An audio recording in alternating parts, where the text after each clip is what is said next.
Bonsoir, bonjour, c'est Congo News 24. Bande Konanga, comme toujours avant de commencer notre émission, nous disons merci à Dieu. Nous disons merci à nos chers abonnés et téléspectateurs qui nous suivent partout dans le monde et en RDC. Bande Konanga, soyez les bienvenus. À la une, chers téléspectateurs, on va commencer cette émission Bandeko. Au Balobaka Fati au Brésil, avec la diaspora congolaise et au sommet, il y a forêt Amazonie.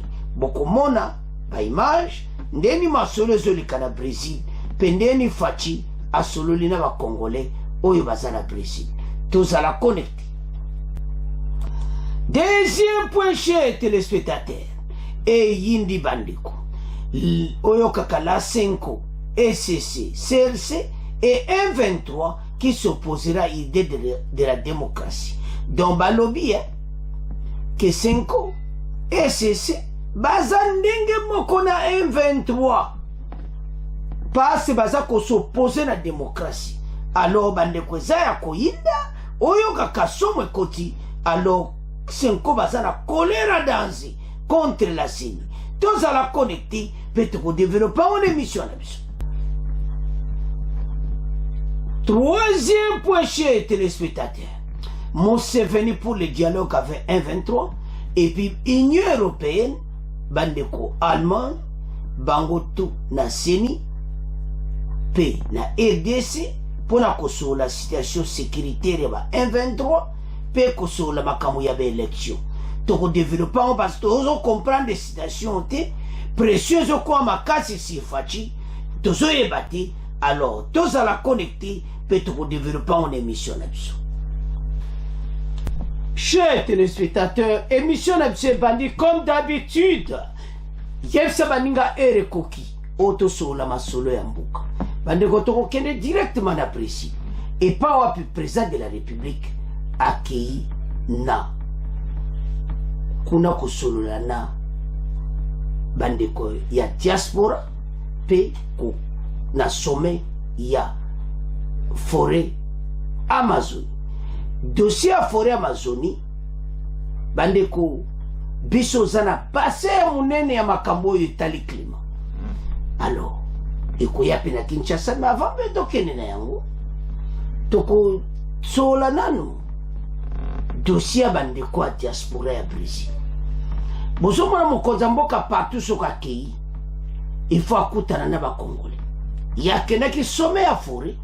Mais masolo na ba Congolais masolo kitoko ba Congolais batuni ba question mboka ba Congolais batuni mokonza mboka qu'est-ce qu'on peut faire pour na mboka na biso mokonza répondre bango alobi élection kozala bolanda wana te manipulation partout oyo bato baza kosala bokoyoka na deuxième point CENI alobi 5 na ECC bazaba ndemo kana ba M23 ba tombo ki mabe metoso ya na point.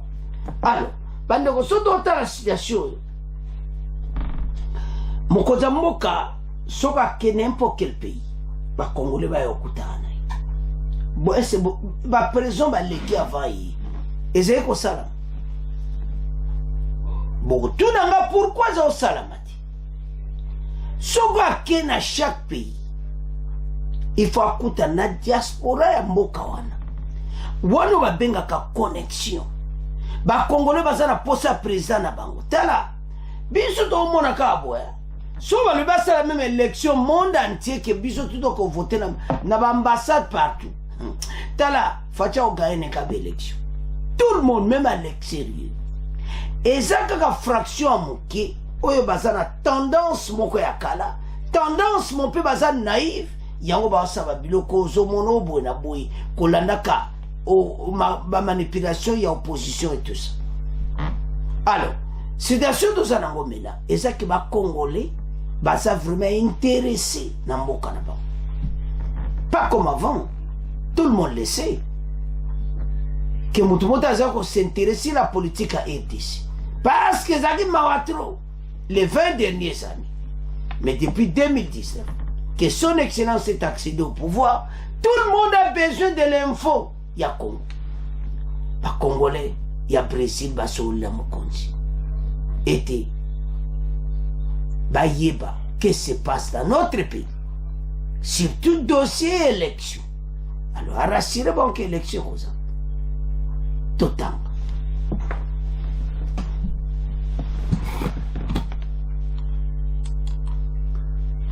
Félix Tshisekedi au Brésil pour participer au sommet sur la forêt amazonienne. Alors, au Brésil, avec la diaspora congolaise, Toba Anabango après Tokoyana sommet forêt amazonienne. Lors de son échange avec les Congolais vivant au Brésil, ce jeune Congolais a demandé à obtenir au président de la République qu'il prenne en charge son école de football ainsi que d'autres jeunes Congolais dans sa ville intéressée, les sports rois, et voilà notre futur Neymar Yewana. Mwana wana bozomona kange photo na fachi yape pembe na baboti na ye. Mwana azobeta bal na Brésil a osakana ti. Alo mokonza mboka lo ifa supporter. Nekol oyo baza kotanga. Basenga ki mokonza mboka na bo bazo supporter sport na Brésil. Alors, voilà connexion yangwa. Et puis so tangi na sewana présidence balobi boy. Le président de la République a échangé pendant 1 heure du temps. C'est mercredi à Belmondo Para avec la diaspora congolaise du Brésil. Devant ses compatriotes, le chef de l'État a confirmé la tenue des élections législatives présidentielles en décembre prochain. Olinga te, élection kozala. Totika koyoka ba oyo wana. Tokeba, totika kolanda wana. Élection ezali pe kozala. 1 point, un trait. Vous comprenez, bandeko?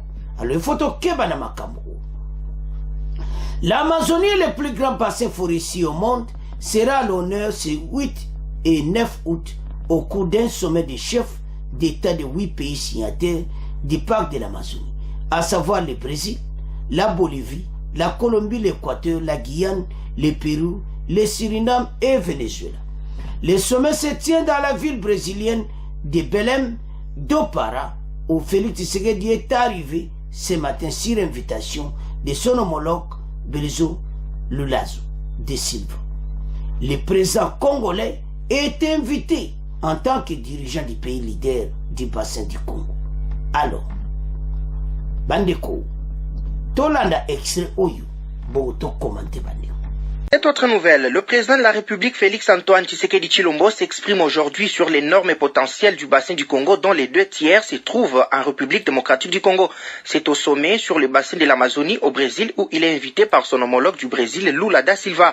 La porte-parole du chef de l'État congolais affirme qu'avec ses 1 500 000 hectares, la forêt équatoriale couvre plus de la moitié du territoire national et présente un écosystème très riche, mais le pays solution n'a pas encore gagné des dividendes liés à cette solution planétaire. Tina Salama estime qu'en approchant ses pairs de l'Amazonie, le président Félix Tshisekedi entend aussi se conformer aux procédures du marché carbone. On écoute les explications de Tina Salama jointes par Alain Irung. C'est une opportunité pour notre président et bien évidemment les autres chefs d'État de ce qu'on appelle les 3 bassins forestiers tropicaux. Vous savez, là on parle de la RDC bien évidemment, on parle également du Brésil avec l'Amazonie et de l'Indonésie avec le Bornéo-Mekong qui ont ces bassins tropicaux pour le développement, on va dire, pour créer une sorte de front commun pour la préservation de ces ressources. Donc depuis un moment, nous sommes dans une sorte de synergie ou de dynamique de ces 3 bassins pour bien évidemment trouver des solutions au réchauffement climatique et créer l'énergie propre. Donc nous sommes venus ici parce que nous avons une sorte de similarité avec le Brésil et parce que nous avons les mêmes problèmes, nous avons les mêmes solutions également. Alors on ne peut pas y aller en ordre dispersé, on ne peut pas y aller de manière isolée. L'Indonésie, le Brésil ont déjà quand même pu avoir un modèle ou un plan d'action qui fait à ce qu'ils aient pu obtenir une compensation financière. Donc nous sommes là également pour peut-être pas copier leur modèle, mais voir comment est-ce qu'ils avancent sur ces questions-là, mais également pour des questions de solidarité. Alors notre objectif tout simplement, c'est de réduire la pauvreté, accroître les conditions d'une croissance économique qui soit inclusive. Vous prenez les grandes lignes pour la lutte contre le changement climatique, pour le développement de vos populations dans l'Amérique du Sud, pour l'humanité, comment vous le faites, que nous le fassions aussi au sein du bassin du Congo. Il en sera certainement de même au sein du bassin Bornéo-Mekong. Et seulement à ce moment-là, nous nous mettons ensemble nous pensons que c'est l'humanité qui va trouver son compte. Et je termine par là, parce que nous sommes nombreux, nous devons laisser de l'espace à tous les autres à parler. Merci pour tous ceux qui se sont déplacés de part et d'autre, et ça nous a permis aujourd'hui, en visuel, en présentiel, de nous rencontrer. Et je suis très ravi de renforcer les liens que nous avons toujours eus. Et en nous déplaçant ici, nous pensons que ce n'est pas la dernière fois. Et nous sommes prêts, la RDC est disposée et disponible à toutes les initiatives qui vont vers la protection. La ville de Kinshasa va abriter dans la deuxième quinzaine du mois d'août en cours un sommet des chefs d'État trilatéral RDC-Brésil-Indonésie sur les grandes forêts tropicales du monde. L'annonce a été faite par le ministre indonésien des Investissements et Affaires maritimes, Luhut Binsar Panjaitan, au sorti de l'entretien qu'il venait d'avoir à Belém avec le président de la République Félix Antoine Tshisekedi Tshilombo à marge du sommet sur l'Amazonie au Brésil. La question au centre des discussions qu'il a eues avec le chef de l'État congolais portait sur l'accord trilatéral entre les trois pays qui devrait intervenir le 25 août prochain à Kinshasa au cours d'une visite, d'une rencontre au sommet des trois dirigeants prévue pour le 25 août à Kinshasa. La question essentielle, c'est comment nous collaborons, comment les trois pays collaborent en ce qui concerne la préservation des forêts, parce que ces trois pays montrent que les pays en développement ont une contribution majeure à donner à l'humanité concernant le climat et l'environnement. Ce sommet qui va aussi débattre des sujets liés à la redynamisation de la coopération sud-sud entre les trois pays mettra autour d'une table les chefs d'État Félix Antoine Tshisekedi Tshilombo et ses homologues Lula da Silva du Brésil et Joko Widodo d'Indonésie.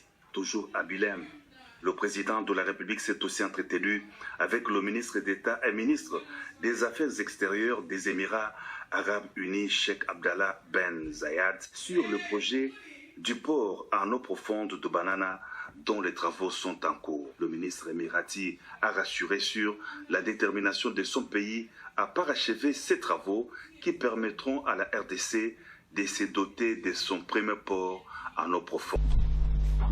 Totangi bandeko tolandi tobana na ba congolais bomoni koma connexion ezalaka ndeni ni fachi soit na chaque pays face à la diaspora ba mwana wana beta bale na Brésil ba botine ba profiter ko kutana mokonzi a supporter mwana ndenga zo beta ne kolwana et tout ça. Alors osomante ke babiloko bozo ça la plaisir parce que le mwana le lo comme na Brésil beta bale ki doit quoi une équipe nationale donc c'est comme ça. Masolo les gars qui présent ici ba diaspora na biso élection législative présidentielle et kozala le 20 décembre. Mutu mogote akosabino. Wana ezalaki masolo na ba diaspora na ndenge totangi pendenge bolandi. Tokene na siko na forêt nde tolandi wana akutana ministre affaires étrangères indonésien.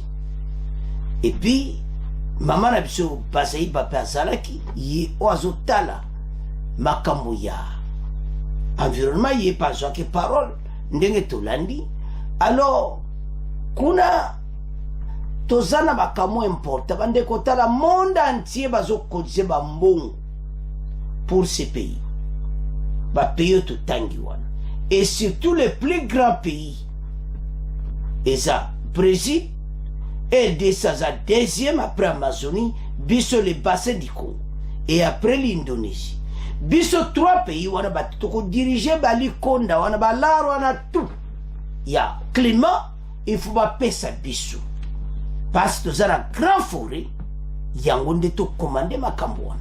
Yango ba organiser prochainement ekozana Kinshasa après Brésil. Kinshasa akoskutana na bango nyonso. Les dirigeants, on va se diriger makambo ya forêt, parce que biso za la plus grande forêt, Amazonie za la plus grande forêt et Indonésie za la plus grande forêt. Alors toko diriger makambo ya climat. Là tu vas causer na monde. Masolo kitoko. Et kitakuna na RDC, na Brésil, na Indonésie bakokabola mbongo wana pona ndeni ba maintenir climat pa tozana ba forêt minene. Alors voilà dossier ya forêt ya Amazonie et pawa mokonza kusukisa lelo mercredi pe lobby akozonga na Kinshasa. Voilà le dossier. Alors bande konangai tala ndenge bakonzi baza kotende sona tali na batu mokonza mboka zo tambola. Est-ce que tozoloba yango dans quel sens? Les sommets les importants. Ministre Bazaï Basoka ki présent ki eza masolo eza important azo connecter pays na biso na ba pays wana. So tangi ba critique mokonza zo tambola mingi. Je ne comprends pas. Est-ce que tozo mona ou bien tozo mona ti? Bonjour mon pays comme à la page, tout le monde parle de la RDC.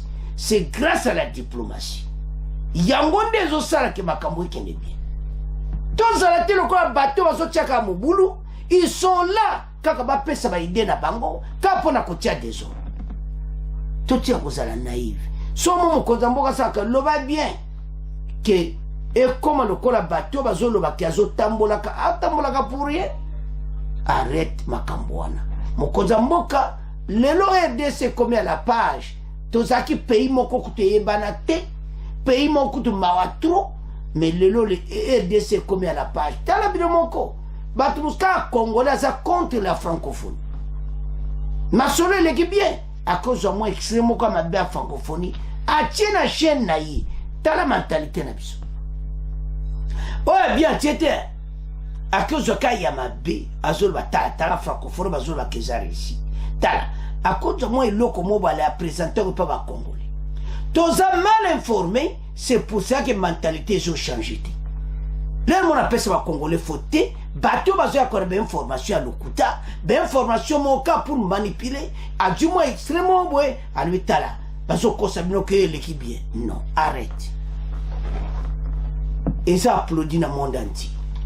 Ndenga ki Amazonie wana lobby kaka forêt équatoriale oyo to komi partout climat makama kitoko pona mwinda makama lelo bolo ba pre bolo mbongo wuti po mokonza mboka zo kende kuna. Alors bande konanga c'est à ce point to komotika premier point to komo kende na deuxième point na biso. Chers téléspectateurs to komi na point na biso bandeko oyo e yindi entre la CENI et SCC5 oyo kaka mote peli ba catholique ba bengi bango ba M23 ba fâché mabe ba lobby d'abord ba M23 makambo baza kosala ekokani nyonso na O5 na SCC baza kosala baza koopose na démocratie balingi ko envahir mboka oyo SCC5 balingi bayana batu ya odina bango. Alors CENI alobi non odina mine ko salamate bande ko salama wa komona basango bakomi ko comparer bango na M23 mais CENI azana raison. Soko tali makamba za ko sala zo salanga pasi na motema. CENI azuluka mbongo partout. A ko sala na odi affiché ya CENI yemoko. Bino basango boza banani. Vous êtes l'église, boza l'état, boza parti politique. Bokungo diriger mboka oyo boya ko commander CENI. CENI a yesi bango non point barre. Et c'est tout. Va répondre bango. Alors, sikoyo Didi Manara oaza vice-président de la CENI alobi ke bato yo baza ndenge moko na M23 et pesi mobulu na kote ya mbongo na bato na ye ba fâché na ndenge mukete biso toza ndenge mona ba M23 apesi bango ba raison pourquoi baza lokwa ba M23 ayebisi bango baza wana ndenge Rwanda za sima M23 bango pe baza na bato na bango na ba politicien pe baza sima na bango. Donc bango c'est la même chose. Bango ba M23 et puis sima na bango tozana ba parti politique oyo baza ko pousser bango masolo secret ya kozwa mbongo senko ebela mbongo obenga bato wana baya kokosala nini affichier Katumbi mutapesi mbongo wana bazwi wapi ceux qui babengi bino M23 bosilika te c'est la même chose. Rwanda zokota sima M23 côté kuna pe bozana bato na ba parti politique sima na bino senko des lobbying secret babeleli bango basepeli te parce que tokende ti wapi bandeko bato il faut bakoma na point ba comprendre que oyo bazosala eza mabe. Notre pays ko continue boité, il y a des gens oyo bazosima ya catholique pour na kotia des autres. C'est pour ça ba pesi ba réponse que beaucoup ça la audité, tout ça na tenté, boza le kola ba M23. Ce qui ba pesi ba ngotali yo ba sala oti wana fichi. Élection kozala te. Ba sango ba kotia trouble moko o bazoluka. Parce que Didi Manara zaki direct par là-bas. Alors biboui que déjà les bons baki tout ça la dialogue. Hein?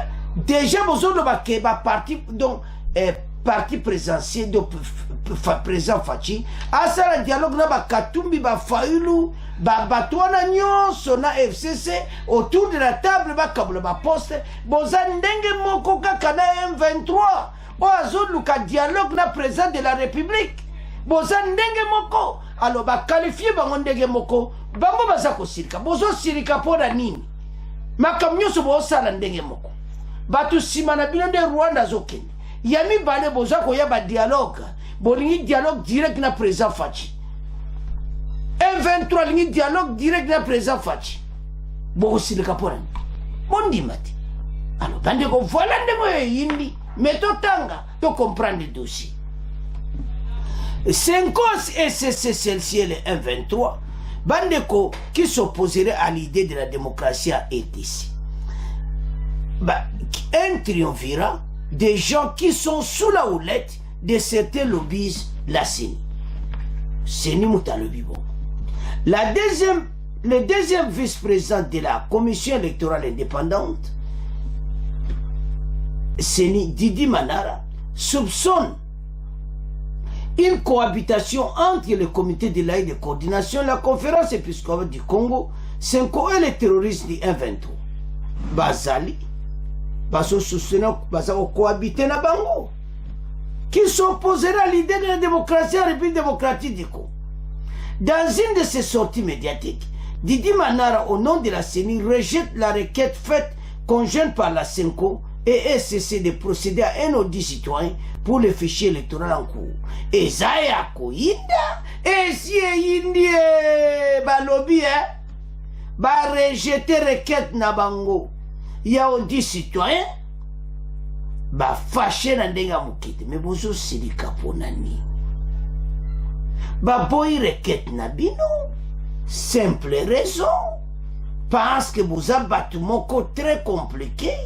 Yango ba boy recette na requête na bino ozomona bandeko bato bazo créer des ordres na mboka basango Didi Manara zaki direct pana bango. Ce n'est pas comme ça oyo mboka oto kena liboso bato bazana babula bango ko sakanati baza ko yaka ko tia des ordres na mboka kaka ndenge moko na M23 mais bozo sirika pona ni M23 ba dialogue directement na président Fachi. Bino pendenge moko yami bali. Bo bino boza associé na la M23 parce que makamoto M23 baza ko sala. Bino pe bozo sala kaka yango. Bozo rejeter makamo ebele, bozo linga kaka bo poser na démocratie. Alors balobi que bino nyonso boza cohabitation avec les M23. Alors bandeko et ça mort. Donc, ceux qui va lui cohabitation élevé le 1-23, bango basilika te parce que makambo nyonso 123 azosala eza la même chose ozomona parce que donc baza peno balobaka égal c'est-à-dire cohabite ozoyoka parce que makambo oyo tu oyo 123 baza kosala eza kaka ndenge moko yango tolobi boye bandeko basango baza su église te ou bien kaka bambongo bakatumbi baza kopesa yango ezosala boye mpo lelo yo babenga bango ba 123 bandeko mbongo wana babakozwa odi wana odi baya kosala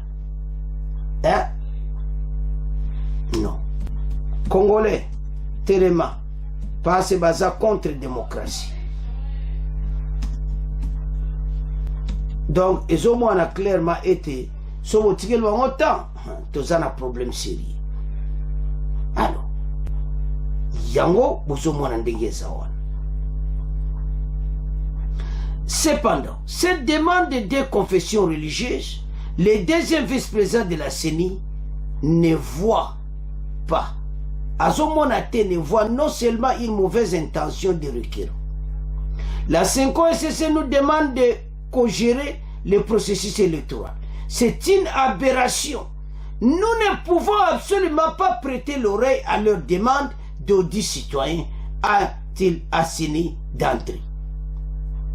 Lorsque les CLC et la 5O ont dit « allons au dialogue », immédiatement, une partie de l'opposition a dit la même chose. Fort curieusement, le 1-23 a dit exactement la même chose. Au même moment, c'était triumvirant des gens qui sont sous la houlette de certains lobbies qui ne veulent pas de l'évolution de la démocratie dans notre pays, a suspecté le vice-président, président Manara Ponamakambo.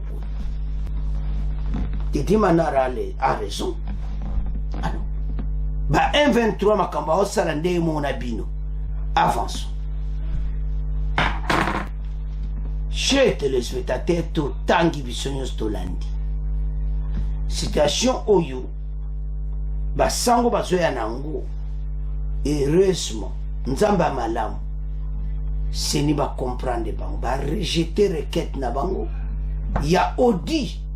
Il y a fichier électoral. Ba moni ba boule na bango za ndenge moko na 1-23. Ba moni ba boule na bango za ndenge moko pour kotia trouble na mboka. Ba lingi démocratie te, ba linga désordre de kota comme ça Katumbi, Martin Fayulu et batu oya FCC, baza autour de la table ba kabola gato. Pays oyo continue car na désordre ndingwana. Toko kende élection présidentielle. Botelema tokene na élection. D'abord, quand cela a commencé, Bango bazaye koloba ke voilà Fatia zo préparé glissement. Le glissement ça le sous-sauté. Donc il n'y a plus de glissement maintenant et comme kaka ah voilà tout ça le fichier on dit à fichier en mbongo zwa. Ça coûte pour la pesa au dit extérieur ben c'est mindele wana mbongo pesa ba combien. Bande toujours vivre ba scène moko ma be mikolo. Il y a un groupe à battu ba sale association pour notre pays. Naba opposant oyo ba ke ba sale association. Fayulu alobi a proposé candidature te passe fichier waneza odi salamiti.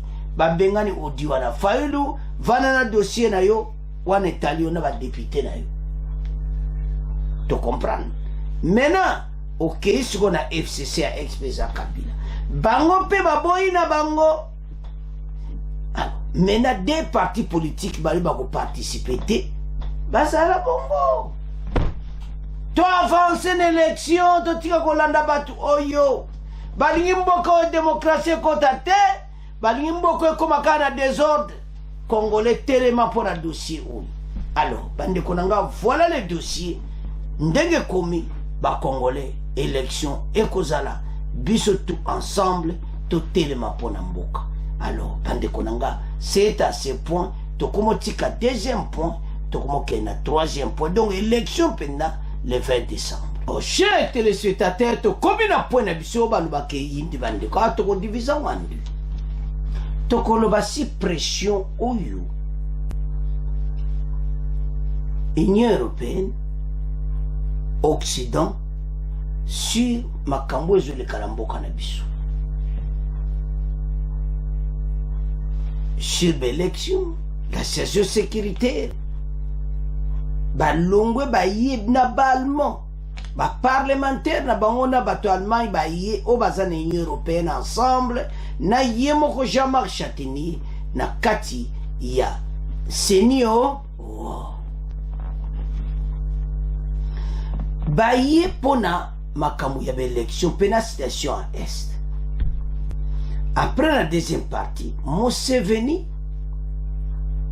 Azako continue à presser les chefs de l'État. Boy makambo bana depuis semaine passée, Azo continue à presser par Fachi à ça le dialogue na M23. Chose impossible, où il faut la kusala mate, mais toujours un point. Toba na point ya balman, où il baye bazana sini. Na Union européenne, bangonyon so bat Union européenne, yemoko Jean-Marc Chatini pe présent. Balobi boui, que piso to ye poto meka kwede total la point passe to lingi élection yo et le kakitoko o tout ça. Occident ba américain bino tout bosi bosoli bozo ya mbo et lo konini bozo ya mbala na mbala. Élection kozala. Facha kusala glissement te peboye ba eti. Posa na bineza te facha bimati.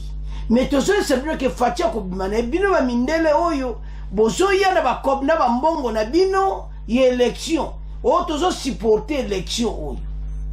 Na sekuna bolinka facha bimati. Parce que vous ne voulez pas notre développement. Vous êtes contre le développement de la RDC. Vous osez montrer comme soi-disant vous aimez la démocratie en RDC, mais de l'autre côté, Bolinkato Zarakara marque. Baye bien te mboka oyo eza tellement na puissance à koleka. Baye bien te RDC oyo so botiki okara boye boza na problème. Non. Mboko il faut avancer. Mboko ekene liboso. Batu oyo baye bakutani na kadima baso sola maso. Question tozotuna. Biso sa pays indépendant.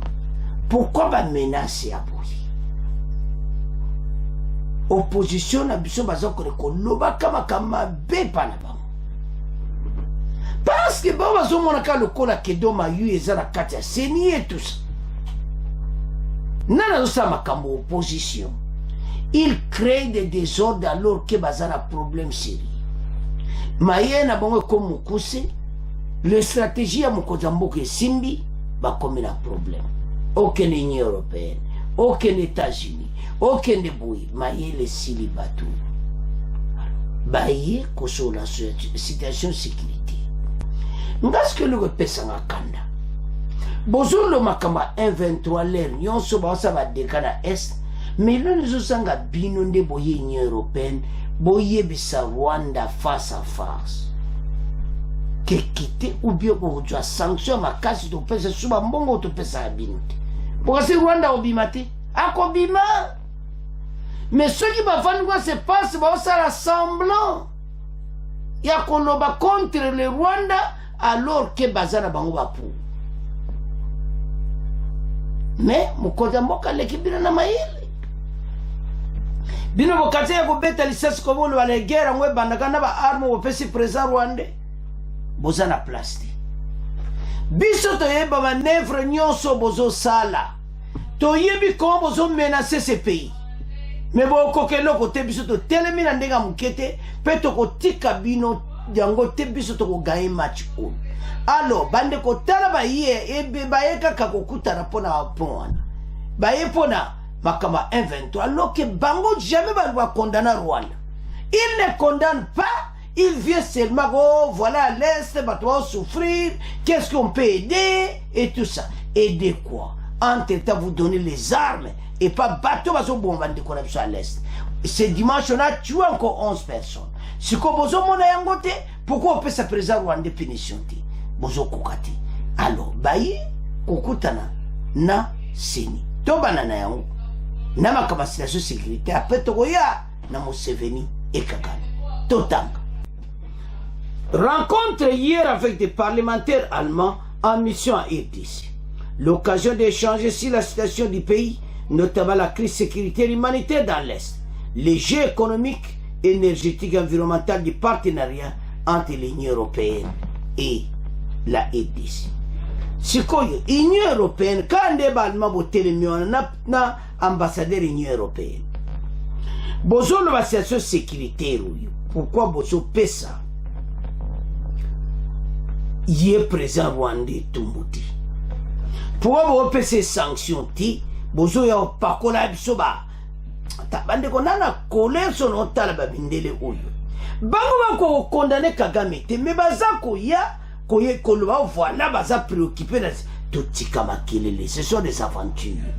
Alors, et l'homme monsieur Zopesa Kandeani baye na seni une délégation de députés allemands qui séjourne depuis le 7 août à Kinshasa a échangé mardi 8 août au siège de la centrale électorale avec le président de la CENI, Denis Kadima, assisté de deux vice-présidents, bienvenus Ilanga, Lembao et Didi Manara, sur les préparatifs des élections présidentielles, législatives et locales prévues le 20 décembre 2023. Accompagné de Jacob Kerskan, représentant résident de la fondation Konrad Adenauer, ce groupe parlementaire allemand s'est informé de l'évolution du processus électoral en cours en République démocratique du Congo. D'après la porte-parole de cette délégation, Julien Klokao, l'Allemagne suit de très près les préparatifs de futures échéances électorales à RDC. Biso toyaka ko surveiller abino, biso toyaka en Allemagne kotala abino. Et ce ça la biso passe. Bato bazo sakana biso. Tozana l'ère coloniale te. Na moi mbongo na bino boya ko pesa ka tozana colère déjà. En Allemagne, nous sommes très intéressés pour ce qui se passe à RDC et suivons de très près les préparatifs.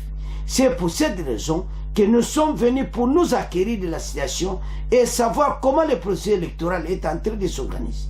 Je remercie infiniment le président de la CENI et son équipe au nom de Fondation Konrad Adenauer pour l'entretien que nous avons eu et qui nous a édifié sur le déroulement du processus qui devra aboutir aux élections prévues le 20 décembre 2023. Habito sepeli, nandenge toye masolo, to monete élection kozala. Mais pourquoi les bosso bon dima qui te tibo ya ko mona misu? Nana ngwaza ko benga bino na kuna na Union européenne ko yebisa bino te examen la mutawa. Pourquoi boye? Parce que vous avez la confiance boyo kaki, oyo posa bazo yesabino. Et maintenant boye, bo monete élection kozala. Botika pression. Toza pays indépendant. To solo là, na ndenge ya makamoto sola entre les États, mais exactement comme ça, il faut me surveiller à Kabiso. Non, trop c'est trop. To développer. To landana no moi sur pe, to landa bango ba allemande bayaki, bongo après to kendena. Deuxième partie, ya Museveni et les 1-23.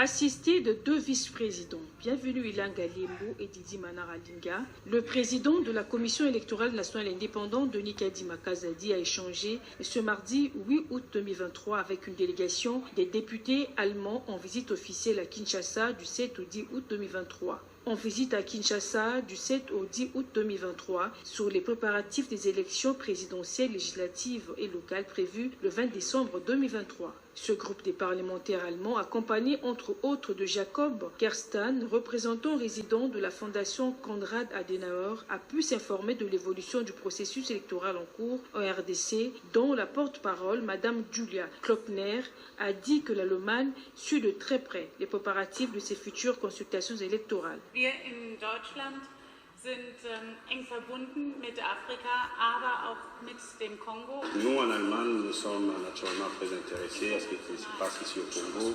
C'est pour cela que nous sommes venus pour nous enquérir de la situation, savoir comment est-ce que les processus électoraux est en train de s'organiser ici en République démocratique du Congo. La fondation Konrad Adenauer est un laboratoire d'idées allemand associé à l'Union chrétienne démocrate d'Allemagne, CDU. Fondée en 1955 par Bruno Eck, la fondation a un siège près de Bonn et à Berlin, avec comme objectif la promotion de la liberté, la paix et la justice pour favoriser l'approfondissement de la coopération au développement. Chers téléspectateurs, Tolandi Bissonios. Balman, ndenge ba pesi message na oya fondation la dame ndenga lubi. Et l'autre ntolo ba ozani, et ça m'a kamomi balé très important. Bango ba lubi ki baza préoccupé la situation sécurité à l'est. Est-ce que l'okoni bamba si ba loba na président rwandais? Et to lingi jo armé na yo tout le monde a eu le soukounati, ceux qui te ont payé aux sanctions, ceux qui ont te payé aux sanctions. Pourquoi ça n'a pas monté? Kaka lobby n'a pas encore. Pourquoi on peut ça qu'à Rwanda sanctions alors qu'il y a des preuves claires dans le rapport à l'ONU et puis bango mon pe bayebi. Le lot a boyé koloba mso voilà toi préoccupé na oes bande ko na so baza ko kufa. Rwanda zo bombande ko na biso Union européenne botika biloko bozo sala ba congolais.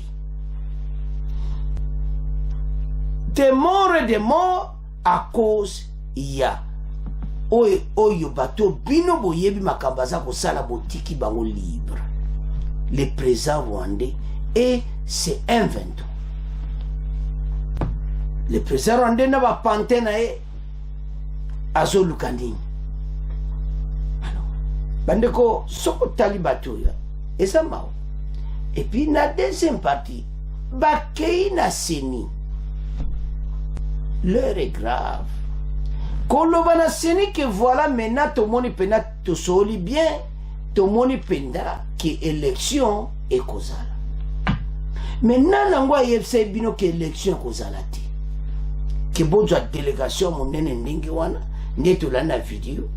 Boyati na FDC kokuta na présence ni pour s'assurer na processus électoral na biso ya bino kuna na Allemagne biso to yaka kuna to chaka bino pression boniko toza pays indépendante. Alors surtout tala makambo yo na on peut savoir pena fautita c'est l'opposition baza ko lela partout donc on dirait batu na évité. Oh, bosa si na libaya na bino bien comment? Si mo comité ko ketina ba Allemagne ba Union européenne mo boko tambola partout en Europe en train de crier l'élection. Oh voilà, on a besoin de siko bango ba yi. Ba moni ba fichier wana te. Totika ba aventure. Makambo oyo ba opposition baza kosala eza kozongisa mboka nsima.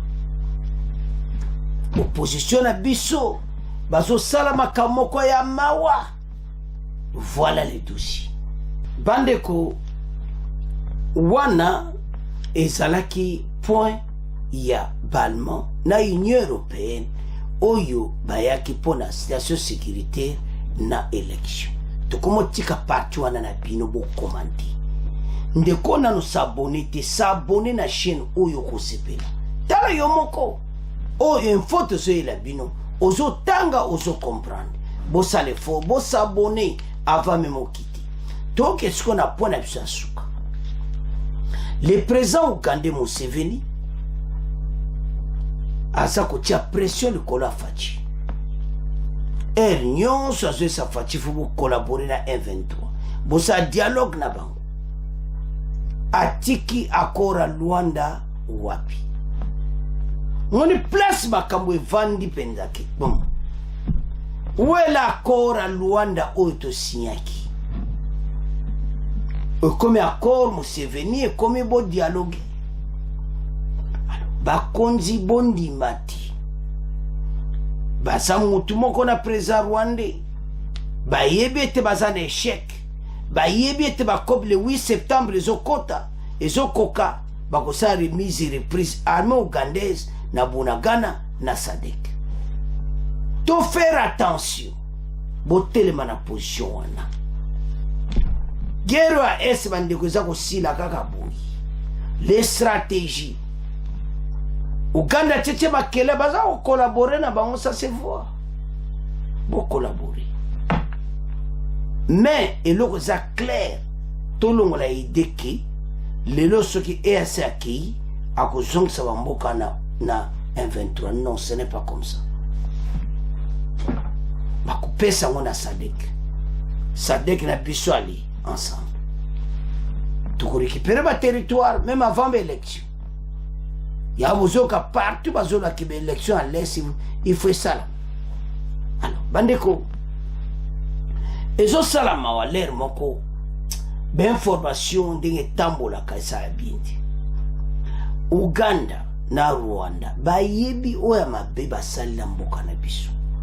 Bayebi continuer à voler babilo na biso ko yiba donc ça va la mouti. Ils sont tentés de piller nos ressources, ils ne payeraient. Mais tout comme on a pour un. Il y a un vélo toye sabine au monde que maintenant na Bunagana. Na frontière administration c'est abisso. Toujours percevoir ba taxe sur na Bunagana. Et c'est ba critique administration mo bimbawana. Pression to tchaki bang. Et maintenant to comme na point oyo.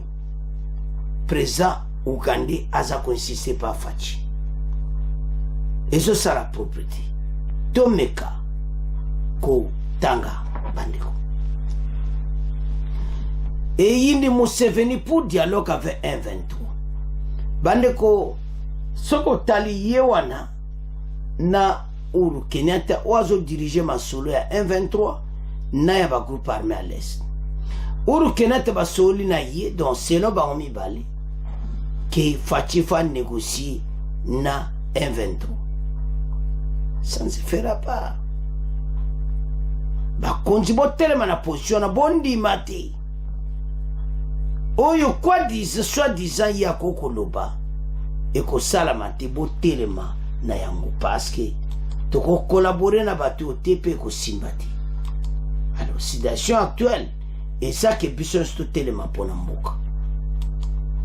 Parce que président Museveni na ex-président Uhuru Kenyatta ba joaki tana ba masolo ka po ba ya kongoye pa fatigué to négocier na ba M23. C'est bas à quoi. Ce ne sont même pas un État. Ce sont des pantins. Donc il y a président Kagame. Donc collaborer sur quoi? Mkonzamboka akotika jamais kosola na bango. Ba Congolais topesa un message. Retour à l'expéditeur masolo ya président Museveni. Tokotika la kosola na batuti. Tokosila na bango très propre. Soki bitumba pe et kenekana marque wana.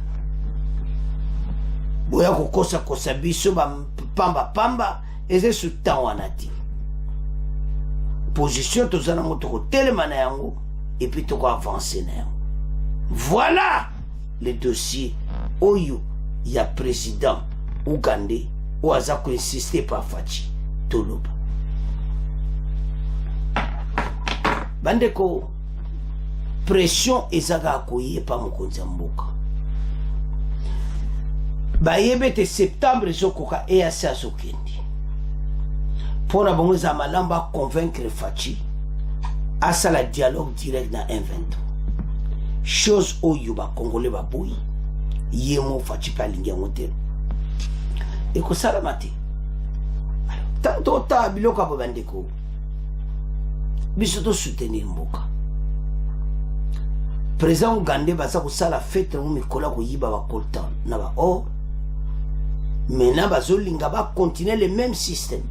Au biso to lingi sila la 2023 oyo. Pas de collaboration makambo tu sila pays oyo ekoki jamais ko continuer kozala sur influence rwandaise. Bazo ya ko yiba bazo buka ba osalo balingi. Mais biso to zala bomoko. C'est ça l'importance. bayebi ete na RDC bato baza na bango divisé tout ça bazoprofite président Ougandais lelo azoya koyebisa biso tocollabore na M23 bilenge ya bakoltana baoro bozoyiba biso misuka kekufa tozomona te bovandako. Alors chers téléspectateurs, dossier ndenge eza wana eza somo parce que mokonzi ya mboka mpe aboyi na ye atelemi na position na ye bakongole botia bakomante mufati telema wana kolanda président Ougandais te. Il faut pas négocier avec ces pantins comme vous l'avez dit et ça ne se fera pas. Alors tango otala baza ta légitimité mote banango baye comme donc vous comprendre comment bato moko un groupe non tongi mate. Alors pezali kokende na direction que makambo na ese kimekota mais pour écouter ça facilité parce que olinga pour du bon tolingi ya libela tolingi te comme alo sur 1-23 monsieur bimi na 2024. Voilà. Alors bandeko tala dossier o ekomi na mesa le 1-23 pona bango baza na besoin ete basolola na mokonzi ya mboka appuyé par l'Ouganda mais biso tolobi non bakene na cantonnement ndenge lobi na kora Luanda wana toyokani. C'est à ce point to comment clôturer mission na biso. Bon continuez qu'on s'abonne massivement. Au revoir, à la prochaine.